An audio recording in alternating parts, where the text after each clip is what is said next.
Oedipus Rex Antigone by Sophocles. Translation by F. Storr. Narrated by John H. Fehskens. Oedipus Rex. Sophocles. Narrated by John H. Fehskens. Oedipus Rex. Sophocles. Narrated by John H. Fehskens. Act 1. Argument. To Laius, king of Thebes, an oracle foretold that the child born to him by his queen Jocasta would slay his father and wed his mother. So when in time a son was born, the infant's feet were riveted together, and he was left to die on Mount Kithaeron. But a shepherd found the babe and tended him, and delivered him to another shepherd who took him to his master, the king of Corinth. Polybus, being childless, adopted the boy, who grew up believing that he was indeed the king's son. Afterwards, doubting his parentage, he inquired of the Delphic god, and heard himself the word declared before to Laius. Wherefore he fled from what he deemed his father's house, and in his flight he encountered and unwillingly slew his father Laius. Arriving at Thebes, he answered the riddle of the Sphinx, and the grateful Thebans made their deliverer king. So he reigned in the room of Laius, and espoused the widowed queen. Children were born to them, and Thebes prospered under his rule. But again a grievous plague fell upon the city. Again the oracle was consulted, and it bade them purge themselves of blood guiltiness. Oedipus denounces the crime of which he is unaware, and undertakes to track out the criminal. Step by step it is brought home to him that he is the man. The closing scene reveals Jocasta slain by her own hand, and Oedipus blinded by his own act and praying for death or exile. Dramatis Personae. Oedipus, the priest of Zeus. Creon. Chorus of Theban elders. Tiresias. Jocasta. Messenger. Herd of Laius.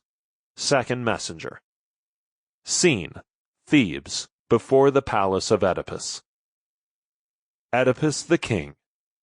Suppliants of all ages are seated round the altar at the palace doors, at their head a priest of Zeus.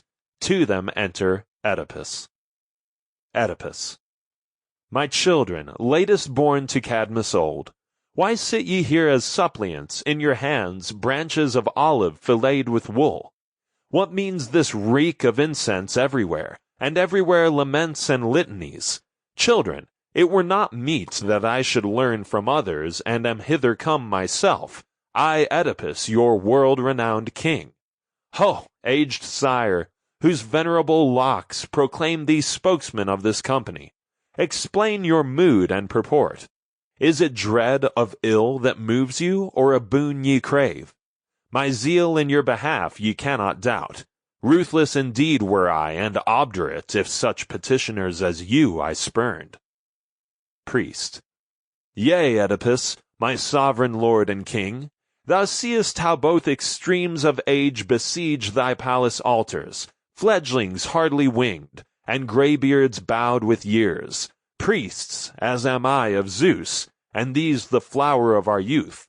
Meanwhile the common folk, with wreathed bows, crowd our two marketplaces, or before both shrines of Pallas congregate, or where Ismenus gives his oracles by fire. For as thou seest thyself, our ship of state, sore buffeted, can no more lift her head, foundered beneath a weltering surge of blood. A blight is on our harvests in the ear, a blight upon the grazing flocks and herds, a blight on wives in travail, and withal, armed with his blazing torch, the god of plague hath swooped upon our city, emptying the house of Cadmus, and the murky realm of Pluto is full fed with groans and tears. Therefore, O king, here at thy hearth we sit, I and these children, not as deeming thee a new divinity, but the first of men, first in the common accidents of life, and first in visitations of the gods. Art thou not he who, coming to the town of Cadmus, freed us from the tax we paid to the fell songstress? Sample complete. Ready to continue?